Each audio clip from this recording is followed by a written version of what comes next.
Hello and welcome to episode 11 of English Chinese Characters, ECC. Today's lesson is gigantic. It's really like two lessons into one, and on top of that, it's going into these new strategies that are unfamiliar to you. And they're not that complex, but it's a lot to take in. Let's get right into it though. The first character I'm going to teach you is the word for ask, as in I ask you a question. So this is how you draw it. Ask is made up of two radicals. The radical on the outside is the radical for door. You saw it in the plural es, like foxes, boxes. And then the inside radical is the radical for mouth, right? So you can think about it, you're asking a question with your mouth, and a door, like what's behind that door? The next character we're going to learn is the character for huh? And that might seem kind of strange, but we're just learning it because it's prevalent in Chinese. They use this as a question particle. It's kind of like a soft, like asking, like huh? So that's the closest equivalent in English, kind of. You'll notice on the left there's a radical you're familiar with, the mouth radical. And then on the right side, on the bottom right, there's a radical you've seen before, but I haven't taught it to you yet. And that's the radical for spoon. We saw it previously in the character for it. Remember, it was a roof with something in it, right? It's a thing under a roof, it. It's actually a spoon, right? So, huh? You can think of like, huh? Someone holding some, huh? Something like that. Very good. So here's our first sentence.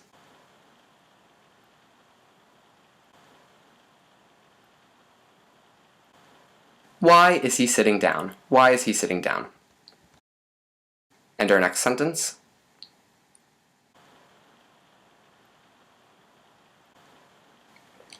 Huh? What are you asking? Huh? What are you asking? Now we're going to learn some more colors off of what we learned last time. So the first color we're learning is green. And this is how you draw green. The radical on the left side is the same radical in the character for red, and that's the silk radical. Also, it's keen to note that on the bottom right side, you see there's that long stroke going down and then two strokes coming out the left and right side of that stroke. That's essentially the water character. So green, it's kind of like the color of water, right? Sea green. So those are good ways to remember green. The next character we're learning is the character for brown, and I like this character. It has three radicals. So the radical on the left is the radical for tree, because trees are brown, right? Bark is brown. The radical on the top right is the radical for roof, right? Because roofs are often made of trees and are also often brown. And then below the roof is the radical for revelation. That's a new radical we're learning. So you can think of it this way. If you're sitting under a roof in an outhouse surrounded by trees, you might have a revelatory, thought while you're on the toilet, right? So altogether, brown. The next character we're learning is the character for yellow, and it has two components. The character on the left is an actual Chinese character, and this is how you write it.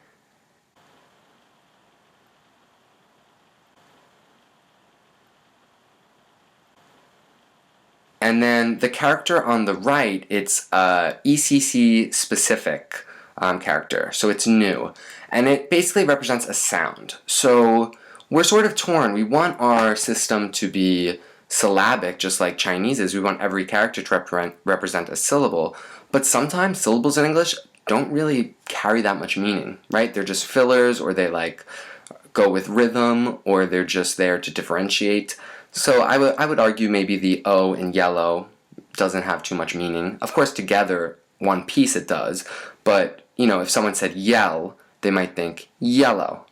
But if you said O, no one's going to say yellow from just saying O, right? There's not enough information in that one syllable. So here is a list of all of the sound characters that I'm implementing. It's not based on like a very linguistic science. It's not based on articulation in your mouth or anything like that. What it's actually based on is English and the minds and perceptions of English speakers, because this is a system designed for English. So I would argue that vowels are pretty much categorized and thought of as either being short or long in the average English speaker's mind. The short vowels being and then the long vowels being a, e, I, o, u, with then some like stray characters outside of that. It's really simple, the system, because I'm, doing it according to English. We're taking the short vowels and they're going to get one stroke outside of, the main stroke, out of the body. And then for the long vowels, they're going to get 2 strokes. And then the sort of like odd characters are going to get 3 strokes. The odd characters are the ones you're going to have to do a better job memorizing. So it's just a very natural cascading, sort of like a do, re, mi, fa, sol, la, ti.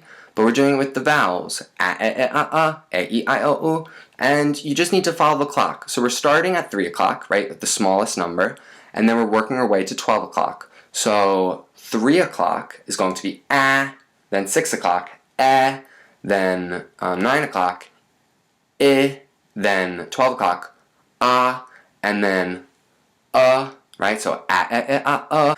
And then for the long vowels, we're using the two strokes coming out of the body.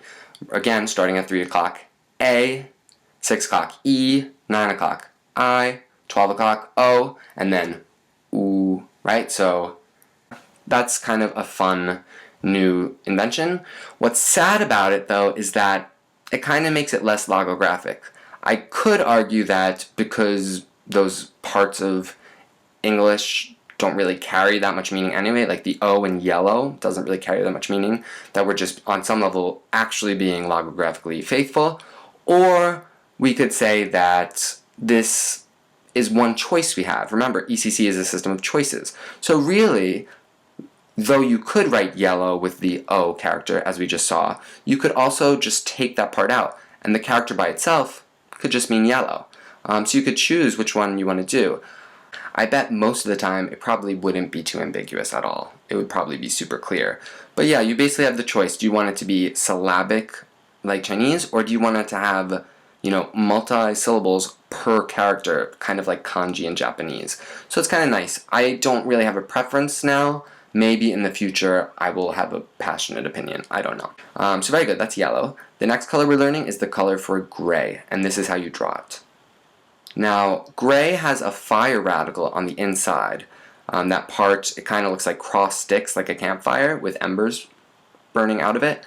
So that makes sense, right? Fire produces gray smoke, right? Fire. The next character we're learning introduces another good technique we're using in ECC.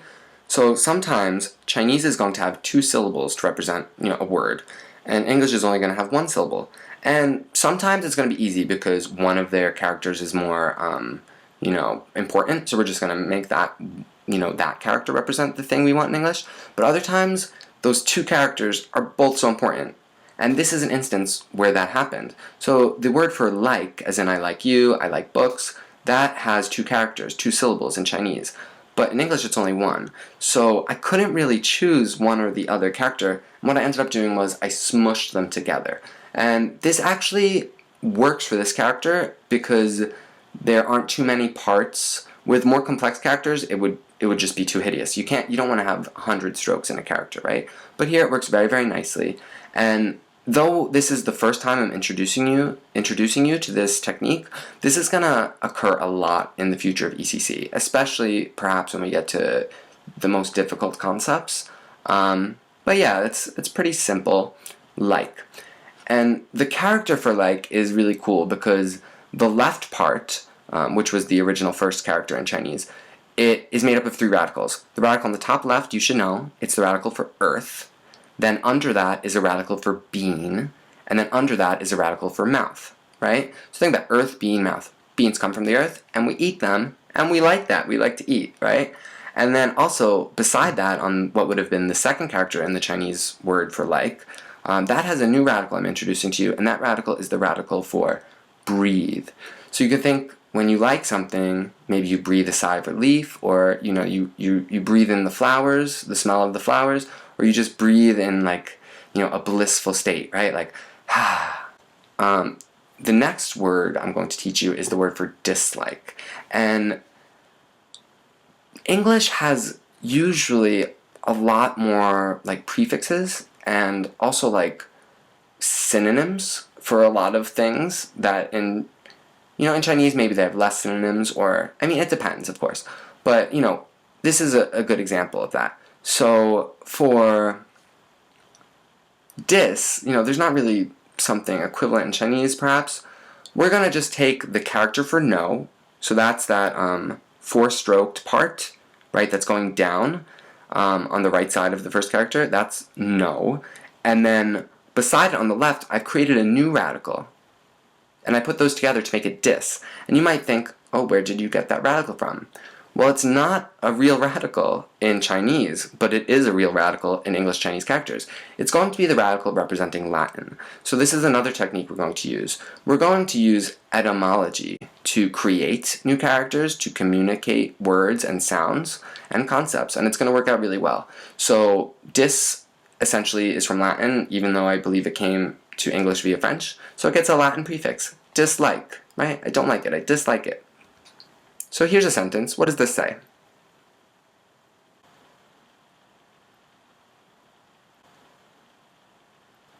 I like green and brown. I like green and brown. What about this?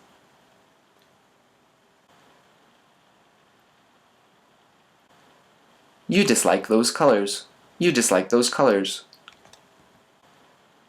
What about this? He dislikes yellow and gray. You'll notice here I left out the O component, right? I didn't put the O in yellow, but you could. Choices, options, go with it. The next character we're learning is the character for country, and this is how you write country. So the character on the left means country in and of itself in Chinese, but in English it's a two-syllable word, E, E, right? So we're gonna use that E marker, right?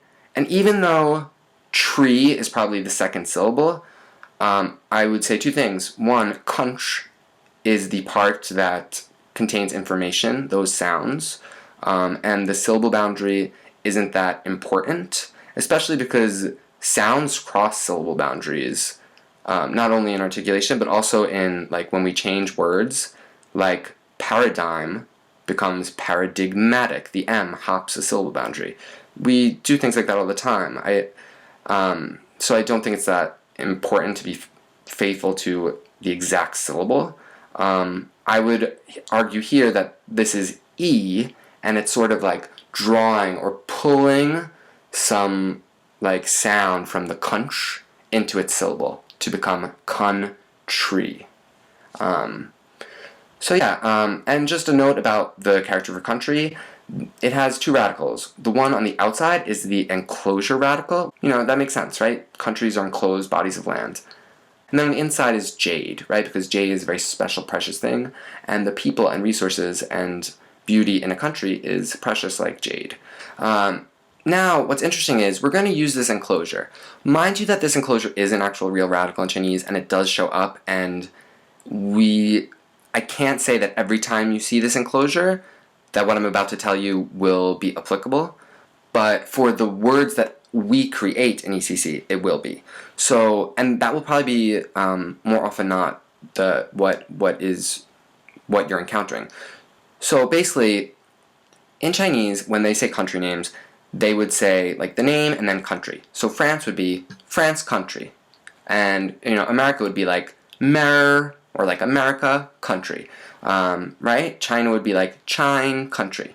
But in English we don't do that. We just have the name. So what we're going to do to sort of condense these things is to basically just take their character for the country name and just enclose it with that enclosure radical.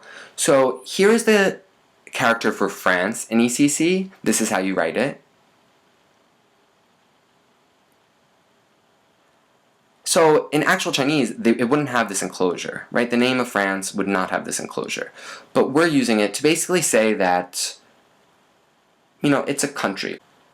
And now we're going to use that go part on the right side to be the French radical. So if there's ever a need to create a character to differentiate it, we're going to, and we know its etymology has a French backing, we're going to put this character on the side.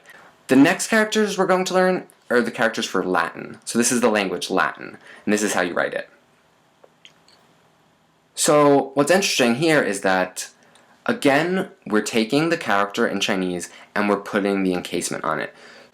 So what these enclosures sort of tell you is that we're taking the Chinese word and it's like a direct match. So for example, anything from Chinese that we're taking, like often place names or words in English that we already use that came from Chinese, for example, like kung fu or typhoon or tofu, those kinds of words, they're also going to get the encasement because it's telling you this matches the Chinese, right? So it's also going to be a really good, helpful indicator should you ever really decide to learn Chinese as well. Alright, so very good. And of course, if that's Latin, now you see where we get the Latin radical, right? Make sense? And then this is the Greek radical. I'm not going to teach you Greek because I haven't figured it out yet, but that's the radical we're going to use. And again, that's, it's not a radical that the Chinese would use, so it's very distinct. Next, I'm going to teach you how to write bi and die, as in the prefixes meaning to, as in, the bi of bicycle and the die of divide or diverse, right? So the simplified character is going to be represented for bi, because that's a little bit more frequent, and then the traditional character is going to be die. So here's how you write bi.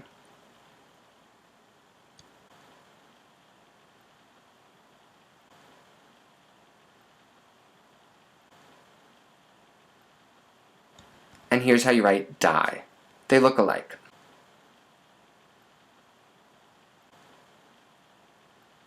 Now I want to ask you, why didn't I use the Latin or Greek radicals there? I mean, we know bi comes from Latin, we know die comes from Greek. Why didn't I use it? It's because we don't need to. So these characters essentially mean two in Chinese. They use a special character and word when they're counting things with the number 2, not with any other number, just with 2. You can kind of think of it like a pair. I mean, that's not right at all, but in English we have like a special words for 2, like both. So they have like this special word for 2 when they're counting. So because we don't need that in English, we're just gonna sort of shift it to mean bi or die. And guess what? We have a simplified character, we have a traditional character. They fit into our Latin and Greek columns already. We don't need to change it, right? We don't need to. It's clean, it's beautiful.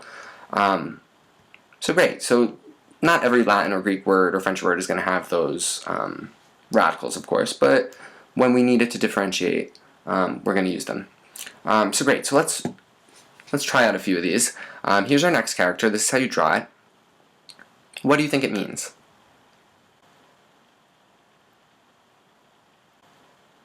So the part on the left, the go character, the radical, it is the French radical, right? That means French. And then on the right side, I believe we learned it, it's the radical for small. So French, a French word, French origin word, and small. What could it be?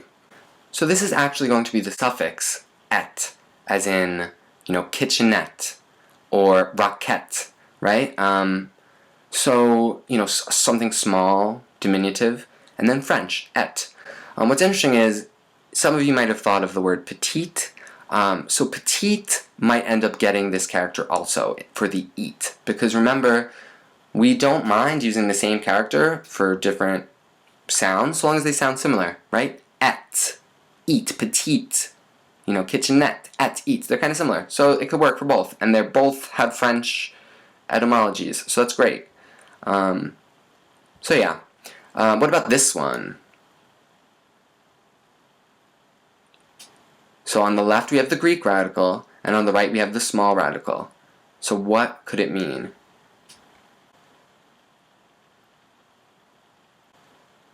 It means micro, right? Like microchip, microscope. So of course we could put the O there also. It's optional. Micro, that's another way to write it. So yeah, great, micro. And what about this one? Again, we have the small radical on the right, but on the left, we have a Latin radical. So what do you think that could mean? We're going to make it mini, like minuscule, right? Mini. So now let's do some sentences. This is the first sentence.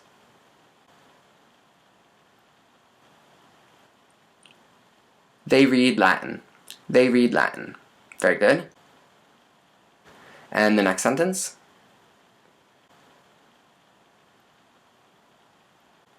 What country do you like? What country do you like? Remember, I could take out the E part if I wanted to, right? That sound character. What about this? What does this say?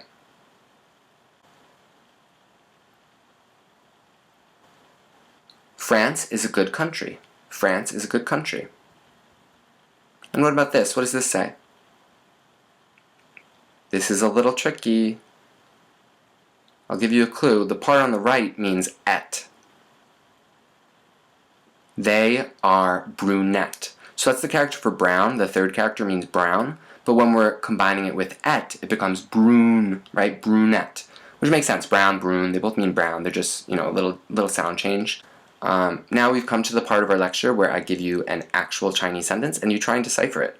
What does this say?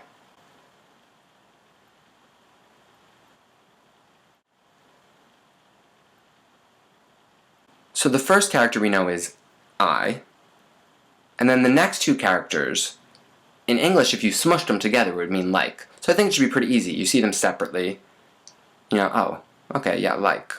And then the next two characters, well, you see country.